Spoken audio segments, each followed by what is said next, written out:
Okay, so welcome into the channel. My name is Jonathan and I am a software developer who looks at tech companies for investors. And today I'm going to be having a look at MongoDB. I'm going to try and give a non-technical explanation about what MongoDB offers as a service, how it makes its money, and then I'll have a look at its kind of most up-to-date finances. So its stock price, its most up-to-date revenue, and finally I'll kind of give you my final thoughts on MongoDB as a company from the point of view of an investor and also from the point of view of a tech guy. So if my explanation does help you out, I would really appreciate if you hit that like button. And if you do have any kind of tech companies you would like me to look into or you're not that sure about, then comment them down below and I will have a look into it. Now, let's actually kind of get into the kind of main point, which is the description of MongoDB in a non-technical way. And for me to kind of explain that gets a little bit tricky. So MongoDB specializes in a particular type of database, but databases are quite essential when it comes to, well, the internet. If you don't have databases, life online would be very different. So can you imagine that every time you went to go on Facebook, you had to create your account? So every time you went on, you actually had to recreate your account over and over and over and over again because there's no storage of that information. Or every time you played a video game and you got halfway through that video game and then suddenly the computer turned off and you had to start from the beginning again because there's no checkpoints. There's no way to back up where you were. It's just gone. That is what databases are used for. They're used for more kind of permanent storage of information. Now, databases don't actually need to be that complex. They can be just a simple file. The point is that the information on that file can be created or new information can be created. The information and the content of that file can be read, it can be updated, and it can be deleted. That is all you really need to know about databases to kind of start to, well, get the concept of MongoDB. Now, MongoDB specializes in a very particular type of database, and it is known as a non-relational database. And this is where the explanation gets a little bit tricky. Now, for most kind of conventional databases, they follow some very strict rules, and those rules are in place so that the information in the database is consistent and it follows a particular kind of template or format. And for me to give you an example of this, let's say that you have a table in this database that is related to cars. And for this car, you have columns, which is related to a particular part of a car. So you know that a car has a steering wheel, it has wheels, it has engine, it has body, it has other things. Now, these things that I've just added, they are related to a car, but they could be related to something else, like a truck. But how do you actually tell them apart? Because not all cars are trucks and not all trucks are cars. So you have kind of two choices. You either add something in the car column to tell if it's a truck or not, or you add another table for trucks that has quite a lot of the same information related to a car. That might not actually be a very good example, but here's another one. What if every single car that is in the database has to be, well, assigned to a particular driver or a person? So if you try and add a new car, there has to automatically be a new person added. Or if you try and add a new person that isn't related to a car, then what is that person? Is that person related to another department? Is that person supposed to be in the database? All of this information gets quite complex, and as it gets more complex and the relationship between different things within the database and different tables within the database gets more complex, it can be quite overwhelming. But this is actually where MongoDB comes in. So MongoDB solves two kind of main problems.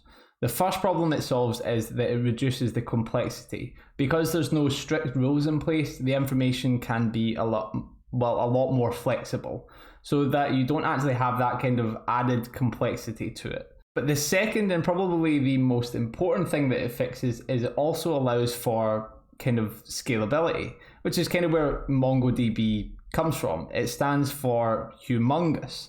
Databases, when you have a database that follows very strict rules and it has data in a particular table that is related to data in another table, all of this information has to be kept together.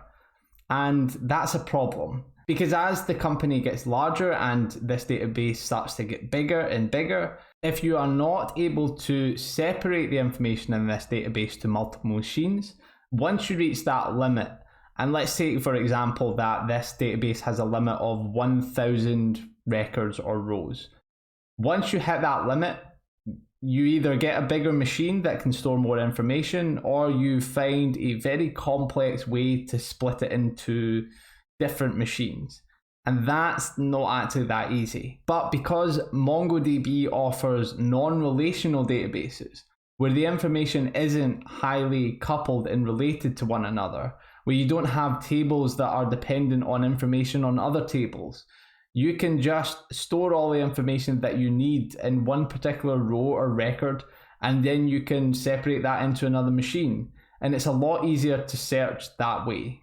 This means that so long as you know what you're searching for, let's say that you have on one machine IDs 1 to 1000, and on your other machine you have IDs 1000 to 2000. So long as you know what your application knows what ID you're searching for, let's say 1535, you know not to search this first machine because it's not in the range, but you can search in the second machine. And because you can store all the information that you need in one particular row, you don't really need to follow a strict format. You can get all of the information you need with a very simple query. You don't need to go to this table, this table, this table. You can just get it off of one table. So this is the advantage, and this is the service that MongoDB offers. And it is becoming more kind of commonly used nowadays, and it's quite a nice system, if I must say. Now, conventional databases do have advantages. They are a bit easier to query, and you know exactly what you're getting when you query them.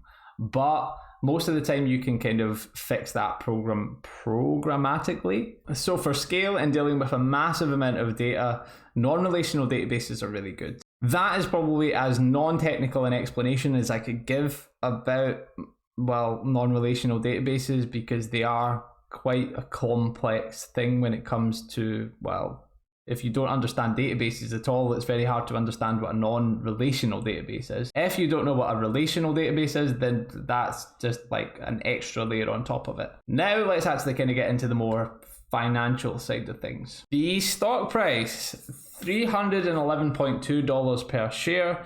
It has a 52-week range of $113.3 to $420.9.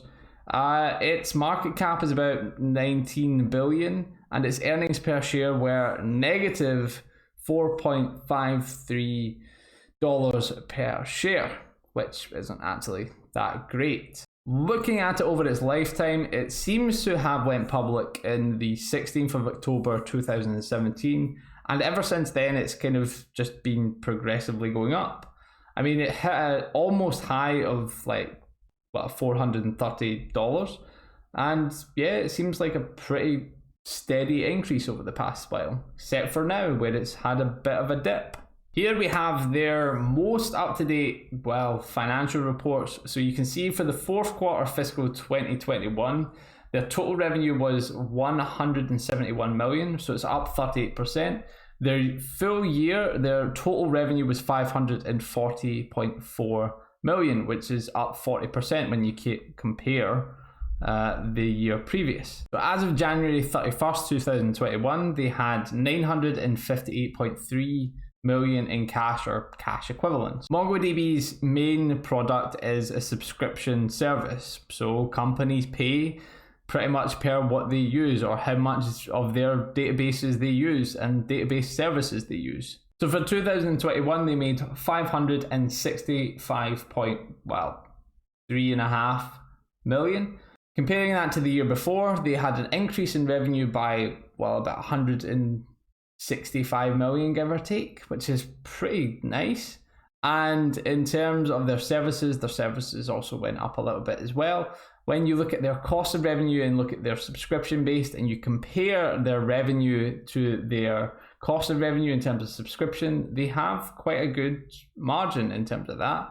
Looking at their gross profit of 413.3 million for 2021, most of their expenses came from sales and marketing and research and development, which is kind of common with a lot of tech companies or a lot of kind of new and growing tech companies. So yeah, you can't really blame them for that. And they actually do still have quite promising revenue after that. So if you subtract the non-flexible costs of general and administrative and their cost of revenue, you are left with 320.957 million, which that's actually pretty good considering.